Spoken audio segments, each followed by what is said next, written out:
My people, welcome back to the channel. Welcome to Matata FC. We are within evening kickoff on Saturday at Old Trafford, a stadium where we haven't won since the Ferguson days, 2013. But this will be the optimum opportunity to actually get a result at Old Trafford. And we all know why, guys. We can't even shy from it. We'll speak on that. I just watched Enzo Maresca's press conference, and he's still being questioned about the bomb squad. You guys know the bomb squad, featuring Disasi and Raheem Sterling, and he was questioned at length by one of the journalists, asking about the human element. How are they feeling? What can Maresca do about that, ma'am? And Maresca shut her up, for lack of better words. He silenced her by saying, "My father was a fisherman for 50 years. Maresca's father is currently 75 years old," quoting Maresca.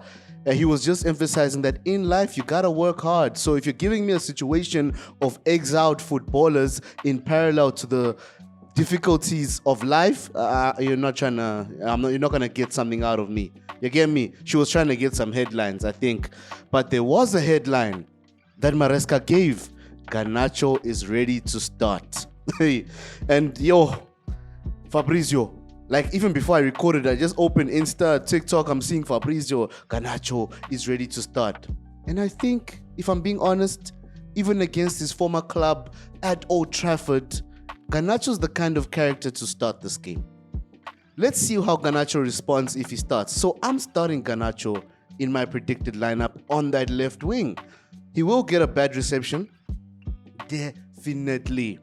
Definitely so. The way he exited, the energy around his exit, his behavior online, especially his relationship with Amorim just crumbling, Garnacho won't be received well. But that's what might fuel him to do something, to do several things against that Man United defense. That three-man back line, pick your moments precisely. Garnacho on the left, Esteval Willian on the right, supporting Joao Pedro in the striker role. Behind Joao Pedro, definitely going with the returning of Cole Palmer in a Premier League game after scoring in Germany at the Allianz. Palmer, I see him scoring in this game as well. It's going to happen, I believe. Now, behind Palmer, one change I would love to see, and you guys might feel the same. Now, Enzo Fernandez fluctuates. When Enzo Fernandez is playing well, he's one of the best midfielders in the league, in my opinion. When he's doing things at his best, passes over the top, tracking back in the right moments, receiving the ball in those tight spaces, and keeping possession for the team. But when he ghosts, as he did in Germany, he really ghosts, guys. He really does. And we didn't speak on Neto on that left wing. I think Neto just deserves rest. Neto had a bad game against Bayern. He just needs to rest. Enzo needs to rest because he needs to be replaced, and we need to check what Andre Santos offers in that midfield alongside Caicedo. So Caicedo is the one that also needs rest, but we need him to play. He needs to come off, in my opinion. Who would be the replacement? I don't even know. Might even have to bring on a Raksaki at this point. Romeo Lavia comes and goes. He's in the lineup, then he's not there. He's on the bench, then he's not there. I don't even want to mention Lavia in terms of gameplay, but someone needs to come on. It could be Reece James coming on in that midfield. And then in terms of the back line, I'm going with an interesting one. I would say Fofana's going to start at right back again, forming part of the back three when Cucurella inverts into the midfield.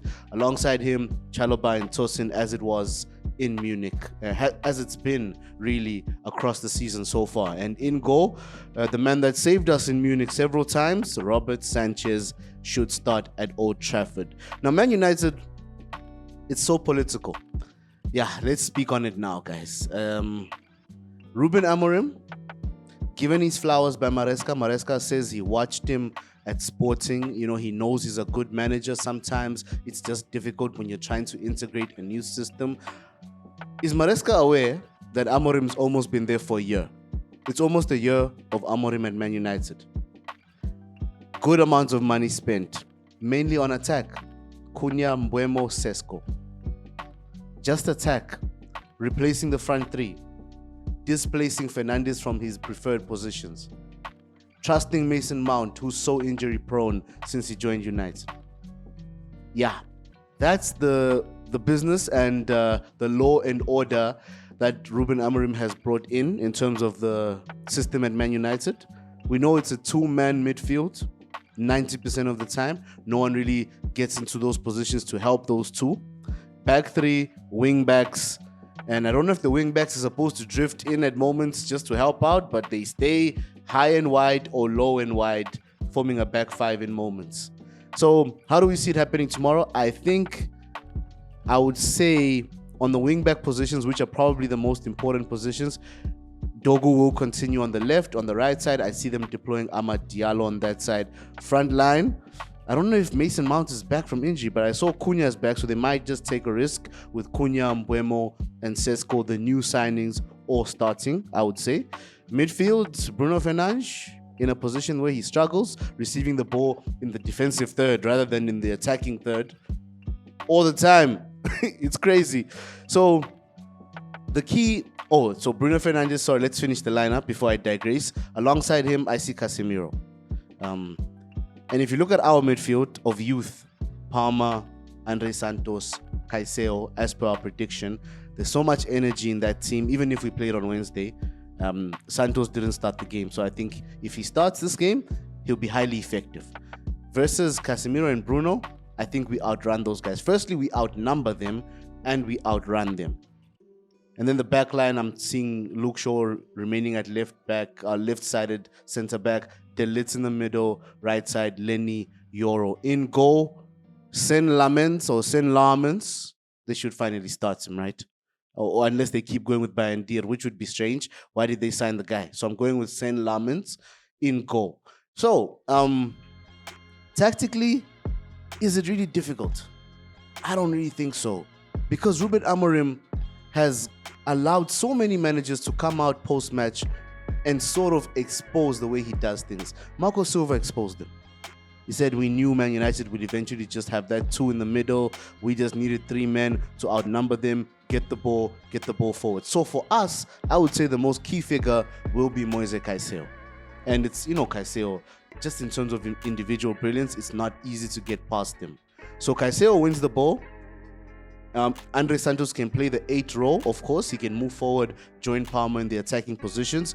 And Caicedo, being that solid block, that destroyer in the team, he'll get the ball forward rapidly and we'll have numbers. Almost a 5-on-5 against that back five of Man United. But it won't always be a back five because their defending has been highly questionable. We saw it against Man City.